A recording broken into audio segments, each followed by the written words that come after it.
Bismillah ar-Rahman ar-Rahim. Alhamdulillah Rabbil Alameen. Wassalatu wassalam ala Sayyidina Muhammad wa ala alihi wa sahbihi ajma'in. In the name of God, the most compassionate, the most merciful, all praise and thanks belong to God, the Lord of the worlds. May peace, blessings, and prayers be upon Prophet Muhammad, his family, his companions, and all of God's prophets and messengers. Assalamu alaikum, brothers and sisters. This is Edward Ahmed Mitchell, welcoming you to today's episode of CAIR on Air. Thank you so much for joining us. A special thank you, as always, to our listeners on American Muslim 360. Today is the last program in our series this week, which is focused on the 20th anniversary of the September 11th, 2001 attacks. This week, we have been remembering and reflecting, remembering what happened that day, how it impacted our country, how it impacted people around the world, and in particular, how it impacted the American Muslim community over the past 20 years, from the rise and fluctuation in hate crimes to the change in government laws and policies, many of which were overbroad and unconstitutional, that impacted Muslims in the name of national security. And today we want to, as we approach the actual anniversary, go a little broader again and remember that day, the impact it had on us as Americans and as American Muslims, and also talk about where we go from here. You know, we now know what happened over the past 20 years, but what's the next 5 years look like? The next 10 years look like? Because we are still all living in an environment that is a consequence of what happened on September 11th, 2001. So what does the future hold for our country, for Muslims in America and others around the world as we approach and move past the 20th anniversary of September 11th?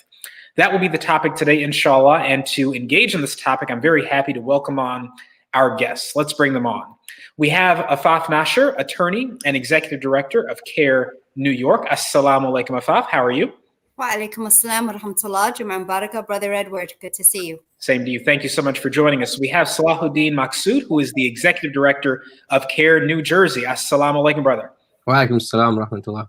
Alhamdulillah. Thank you for joining us. And we have, last but not least at all, from CAIR Los Angeles, our deputy director there, Masi Fudali. Assalamu alaikum, brother Masi. How are you? Wa alaikum assalam. Great to see all of y'all. Thank you so much for joining us, all of you, one and all. We appreciate your presence here to engage in this topic. Afaf, let me start with you. You're obviously the director of CAIR New York. New Yorkers, more than any other Americans, took the brunt of the September 11th attacks. And also, I dare say that Muslims in New York probably dealt with the brunt of the aftermath of that attack. So let me just start by asking you, Afaf, broadly share your thoughts on the anniversary, what it means to you, what it means to New Yorkers, and also the New York Muslim community, and any memories or thoughts you want to share, that are really coming to your mind as you look back 20 years later. Sure. Jazakallah khair, Brother Edward. And again, salam alaikum to our audience. Good to be here. So you're absolutely right. New York Muslims and Arabs and anyone who was perceived to be Muslim or Arab was certainly in the midst of a lot of backlash after 9/11, but I'd actually like to start with the day of, because what we need to understand and even remind people is that as fellow New Yorkers, we also experienced the trauma of the event and the day itself, along with the rest of the nation. But certainly we knew many people, family members and friends who worked in the city, that we were fearful that perhaps had also perished in the terrorist attack. And, just our neighbors, and sharing in the sorrow and the mourning as people who do fear God, as people who are conscientious of, the moral imperative of being there for our neighbors and for our communities, whether you experienced it directly by losing somebody, or you knew someone, or perhaps you didn't, we were a part of that experience. And it's important to point that out. But unfortunately, what happened is, rather than allowing us the ability to mourn with our fellow New Yorkers, we also experienced direct and immediate backlash, in which you had many families who, for example, did not want their, especially those sisters who wear hijab, to go outside. We had parents pulling kids out of school. My sister got pulled out of school because we didn't know what would happen and what the backlash would look for her. She was, I think, in third grade at the time. And so my dad went and pulled her out of school. We had people calling us and asking us, is it safe for us to ride the subways? So iconic for New York City, that is our mass transit system. And we had people who were really questioning whether or not it's even safe enough to have a name like Muhammad, for example, or Ahmed, or, you know, Aisha, and questioning whether or not it's practical for them to really display their Islamic identity outwardly. And, you know, bringing it to a personal level, I think that some of the biggest reflections that I've had is that prior to 9/11, even though, you know, I grew up as a New Yorker, I never saw myself as anything other than a New Yorker, as an American. 9/11 actually pushed me to reflect on two major things: my identity in terms of my religious identity and wearing it on my sleeve and making it so publicly outward facing, and how others perceived that identity, right? And those were two very, very different reflections, right? One was within my control, my grasp. So, for example, when my father came to me and I had two young girls and we had just moved into a new neighborhood, which did not have many people of color and certainly no visible Muslims, my two young girls, who were probably like 4 and 2 at the time, or no, probably younger than that, 3 and 1, they were copying mommy and wearing a hijab. And my dad came and told me, he said, they're young, they don't need to wear a hijab. You're in a new neighborhood. Maybe it's not good for them to even go out in public with a hijab because people will think you're a fundamentalist. People will think you're too conservative or whatnot. And it made me question what principles I wanted to give my kids, even at that vulnerable young age where perhaps they couldn't understand the significance of what was happening around them.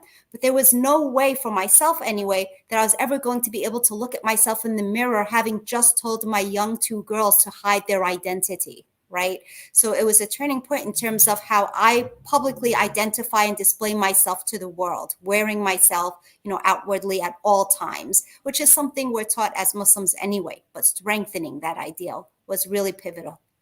And then the second part was something I couldn't control necessarily, how other people see me. And this is the second personal story that I'll share.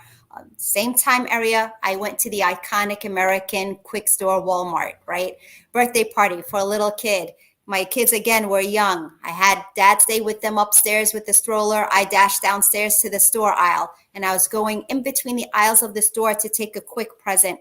And I saw this white man who was in uniform, probably army, but definitely military uniform.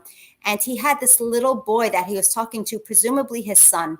The kid was the cutest thing you could ever imagine, Brother Edward. I mean, these bright eyes and a huge smile on his face.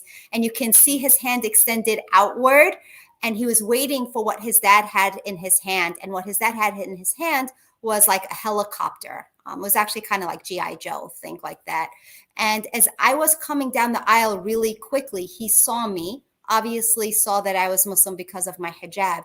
And he looked at the kid, and this kid is not really understanding what's going on. He just wants that toy so badly. And his dad looks at me and he says, and we're going to go and kill all of them, son, right? All of them. And that was meant for me. But till this day, I always reflect on that little boy's smile and the bright eyes and how he nodded yes, not because he understood what his dad was really saying, but because he just wanted the toy. And I think about that little boy, and 20 years has passed, what he's like.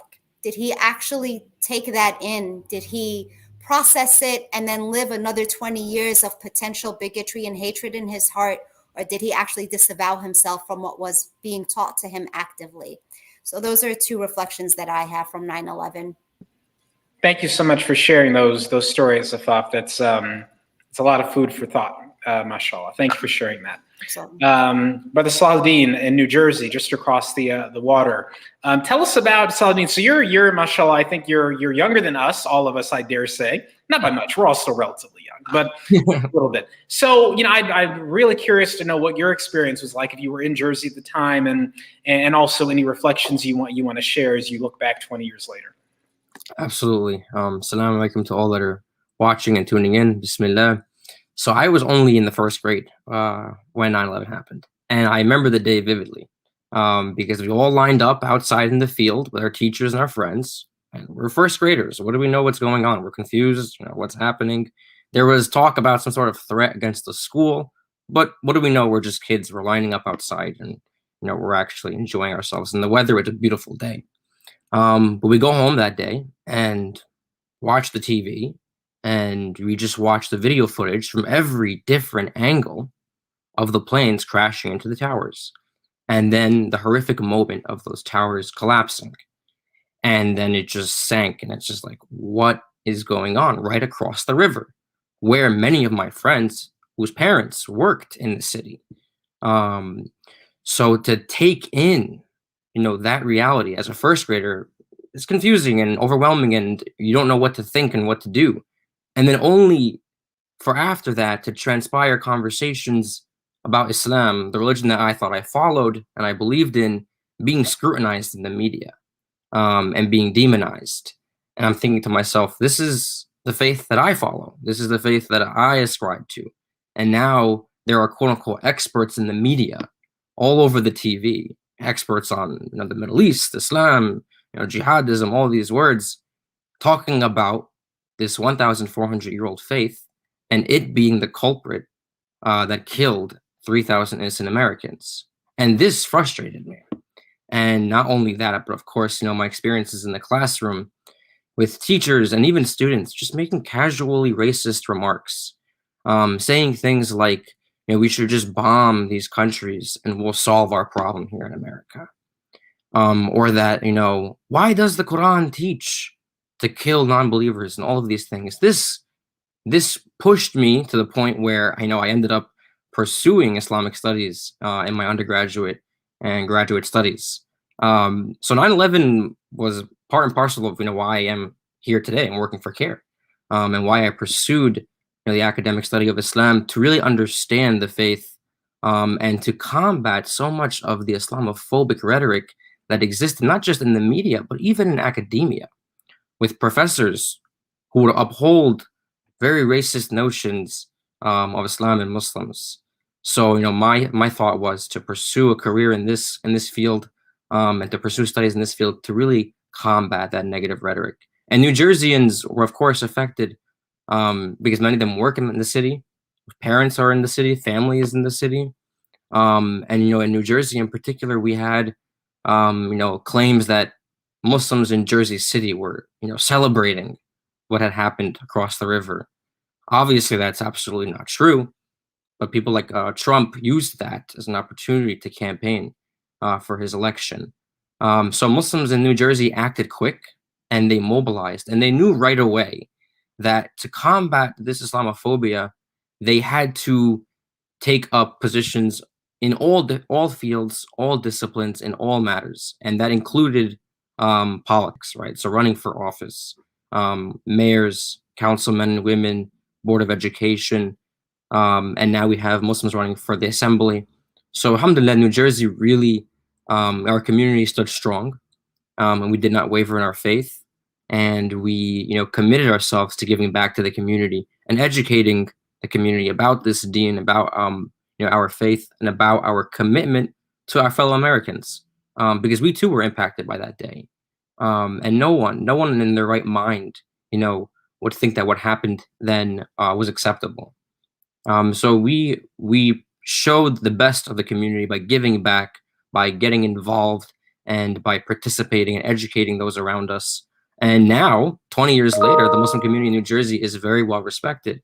We can bring the mayors and the governor himself, and he'll testify to this. That we are a pillar of this state.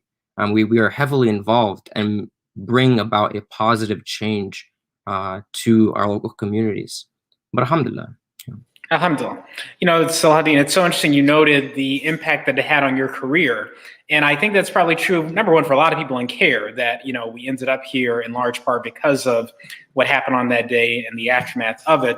But also, I think many more Muslim Americans more broadly probably pursued certain careers or changed career goals because of what happened and how it changed their life. So that's a very interesting observation. Brother Masi, let's go to you out in Los Angeles. So same question to you. Number one, Masi, I don't know if you were in LA at the time or where you were, but your memories of that day, the immediate impact on you and your neighbors, and also in particular the Muslim community, and any reflections you want to share as we look back 20 years later. So I'm a little bit older than Salahuddin, but not by much. I believe, like in junior high, when the attacks happened, and it's a day I'll never forget. Woke up, was gonna have getting ready for school, and I remember a neighbor of ours called early in the morning, and she was speaking to my dad over the phone, and was like, "Don't let your wife, my mom, go out today." And so my dad pulls me like into the garage, and is essentially saying, "Look, with what just happened, Rhonda is recommending that like your mom doesn't leave the house because she wears a hijab too. So maybe we'll just make up an excuse for me to take you all to school today, so your mom doesn't have to leave. And like we don't want to scare her unnecessarily, so just go with it essentially, and let's do that. And then I'll come back home and I'll be with her for the rest of the day, and everything should be okay." And for me, it was just like this happened in New York. Like, it has nothing to do with our faith. Like, I don't understand. Like, what does my mom have to do with it, right? But I was like, okay, better to be safe than sorry. I get it. So I kind of went along with the plan. And I think it really settled in for me maybe 2 or 3 weeks later, because we were driving to school. It was me, my mom, and my 2 younger siblings in the back of the car. And we stopped at this red light in the middle of Little Arabia here in Anaheim. So filled with Muslims and Arabs. And a couple of guys get out of this truck, and they start banging on our window, and they start shouting, "Go back home, go back home." And so, given that previous conversation with my dad, like I understood what was happening, but my 2 younger siblings had no idea. My mom freaks out. It's a red light, but we're right at the front. She like passes through the red light, and we get away. And alhamdulillah, we weren't physically harmed in any kind of way. But I remember turning around and seeing my little sister with like tears coming down her eyes, and her saying, "Mom, why don't they want us to go to school? Why do they want us to go back home?" Because for her, again, home was a couple streets over. That's where she was born, and she just couldn't understand like what was going on. And that was pretty much the moment, as again, the eldest in the family of immigrants, that I was like, okay, I have to step up. I have to protect my mom. I have to protect my siblings. I need to get active. And Brother Hussam, who is still our executive director, I had remembered maybe the Friday before that he had been speaking at one of the largest mosques here in Garden Grove about the importance of knowing your rights and making sure that you're advocating for yourself, and the fact that we're not second-class citizens. And that really, really resonated with me.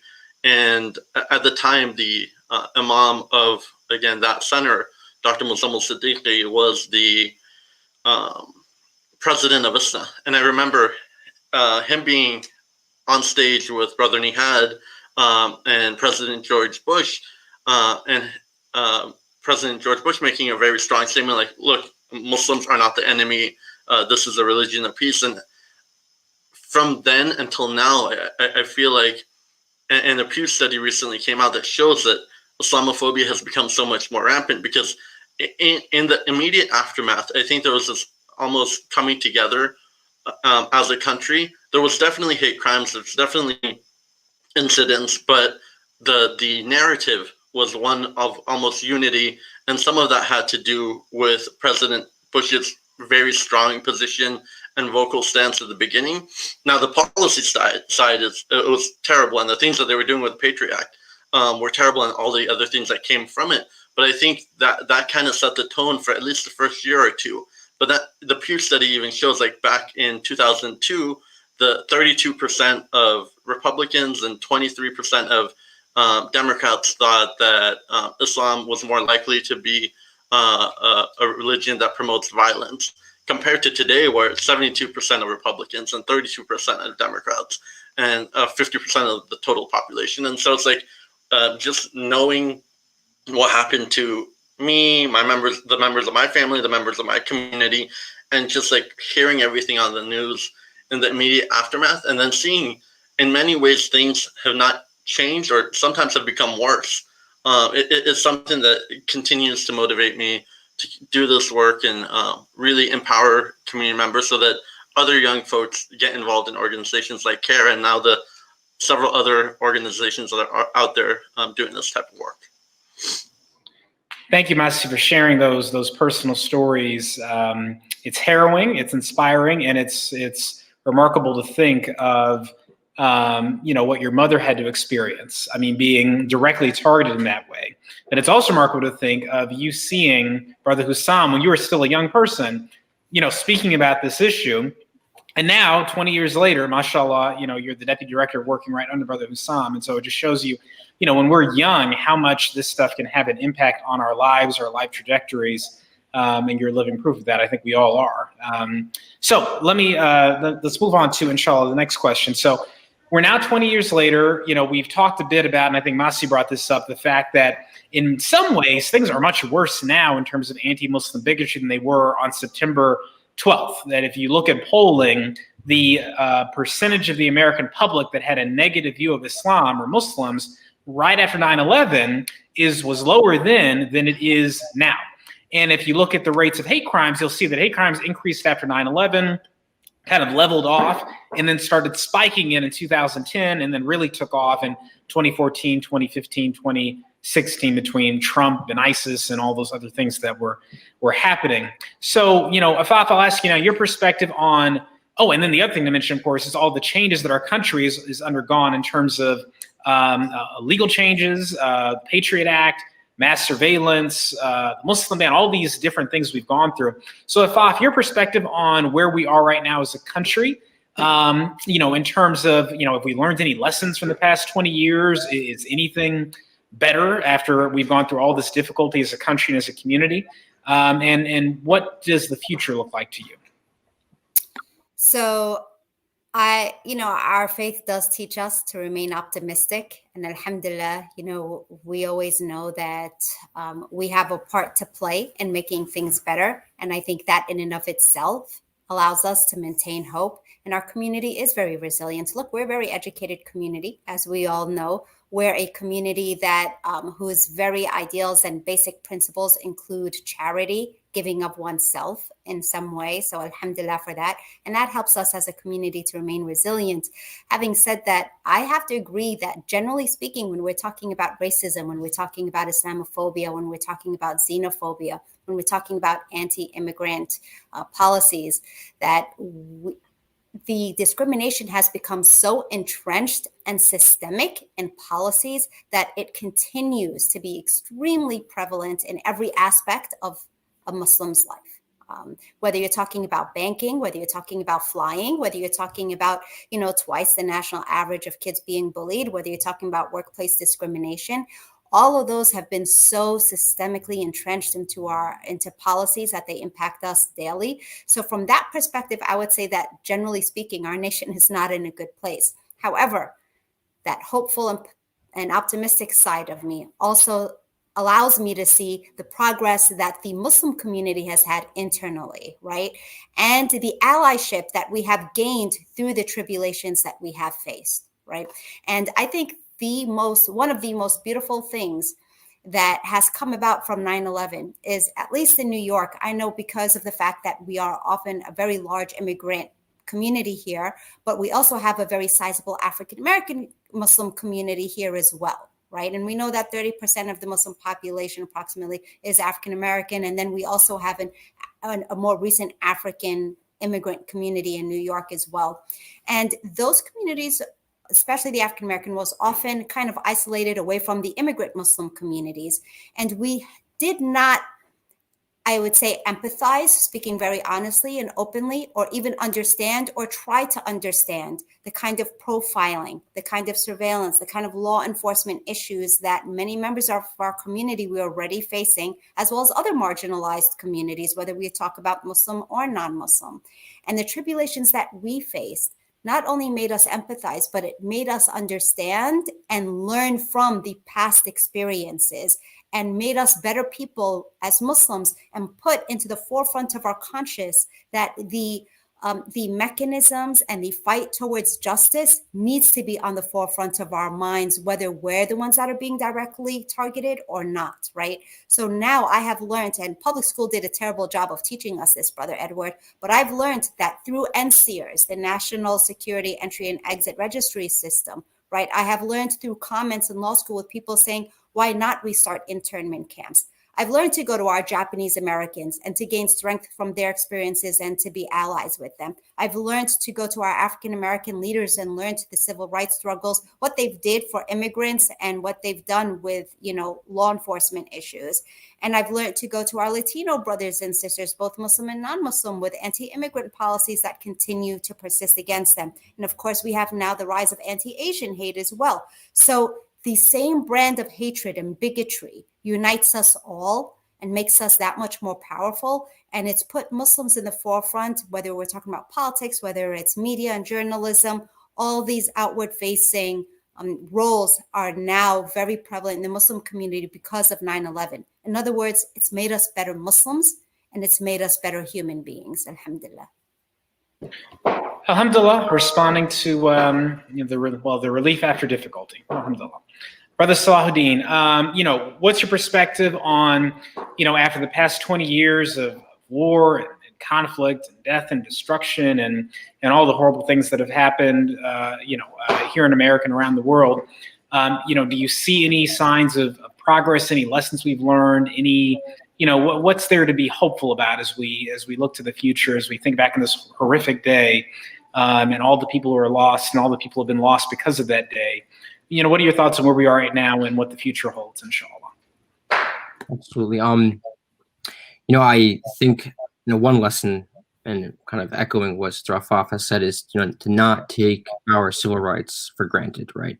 And in the early years, the idea was, we'll sacrifice these rights and, our constitutional rights in order for safety and, security, that, we protect Americans and that, we'll implement these policies, and even though it's unconstitutional, it's okay because it'll, protect the country.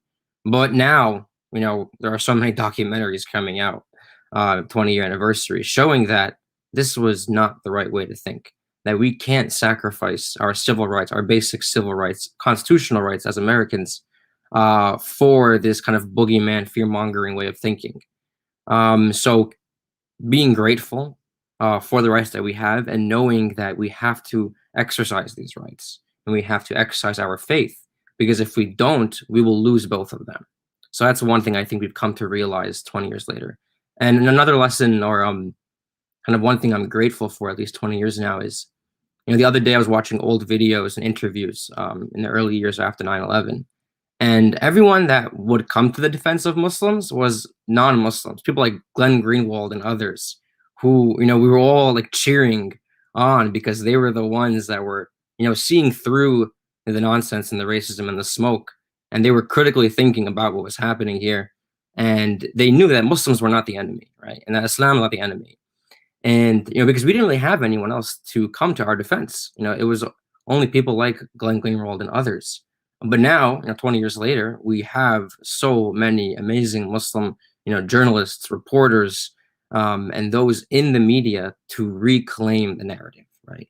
And to take back, the conversation on the Muslim community and on Islam, and to be the ones to kind of define, what's going on here, and be the voice for the community. So alhamdulillah, much has transpired in these past 20 years.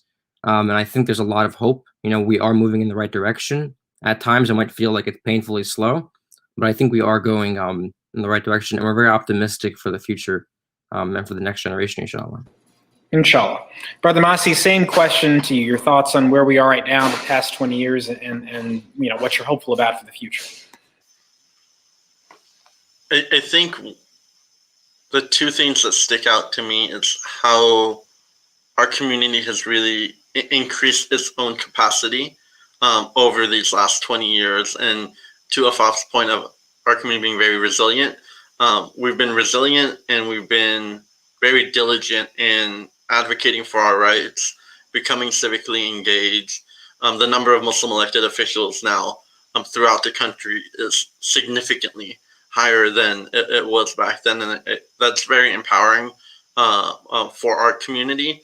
But even outside of these like very public figures that we see and we look up to and who are advocating on our behalf, like I don't know, I probably have hundreds of friends who went to law school because of everything that happened in 9/11 and the aftermath, and seeing how our community civil rights were being impacted. And those people are now at nonprofits, they're in the government, they're at corporations, and they're really wanting to lend their support to not only advocate for the Muslim community, but other communities that are facing discrimination. And I think as we grow and as we continue to learn, not only will we be able to, inshallah, protect the civil rights of our community, but also really help our partners within the Black, Latinx, AAPI communities,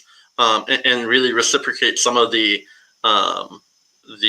leadership and the assistance that they provided us in that direct aftermath. And whether it's issues like the Muslim ban in 2017 that again made us stronger, or what's going on with Afghanistan right now and our legal teams and policy teams responding and making sure that the new arrivals from Afghanistan feel welcomed. I think we continue to grow that capacity as a community and as organizations that serve the community. And I'm hopeful that in another 20 years, we can have a discussion like this where we're talking about not only how we've proactively taken steps to defend the rights of Muslims, but really how these partnerships have really grown even more with time. Inshallah, I think that's a really important point about the stronger ties that Americans in general have. I mean, the Muslim community, the Christian community, the Jewish community, the Latino community, the Black community. I think, we've done a lot of work to team up to address some of the injustices that we've seen over the past 20 years. And that's a positive thing. Just like our country united, at least briefly, across political lines and racial lines and religious lines right after the attacks. That didn't last for very long, sadly, but we've had another chance in response to all the horrible things that have happened since 9/11 to get some unity. And so some of us have managed to pull that off, and inshallah, we can build on that. Well, look, I want to thank all of you for joining us and sharing your personal memories and personal perspectives and your thoughts on this 20th anniversary of 9/11. This is obviously a very difficult week for many people around our country. If you are someone who lost a loved one on that day, we pray that God comforts you and guides you and comforts your whole family. And to all the people who have lost relatives around the world because of that day, the same for you. May God guide and comfort your family and you as well. Thank you all so much for joining us. Inshallah, we will talk to you soon as we carry on this important work to try to do good and counter wrong in this country and around the world. Inshallah. Jazakallah khairan. Thank you. Thank you. Wa alaikum assalam. And thank you all for watching today's episode of CAIR on Air and for following this series marking the 20th anniversary of 9/11. As you know, yesterday, CAIR released a conference report, historical, educational, documenting the last 20 years and also including results of a survey that we conducted of the American Muslim community to get an understanding of how the September 11th attacks have impacted our country and in particular our community over the past 20 years. You can check that out by going to CAIR.com, and thank you to everyone who completed and participated in that survey. Inshallah, we'll see you next week for the next episode of CAIR on Air. We encourage everyone to stay safe. Tomorrow, obviously, on the anniversary, it's a time of risk for incidents to occur, so we encourage you to be safe. We encourage you to attend memorial services and interfaith gatherings to mark the anniversary and to be safe, inshallah. Thank you all so much. Assalamu alaikum. May peace be upon you.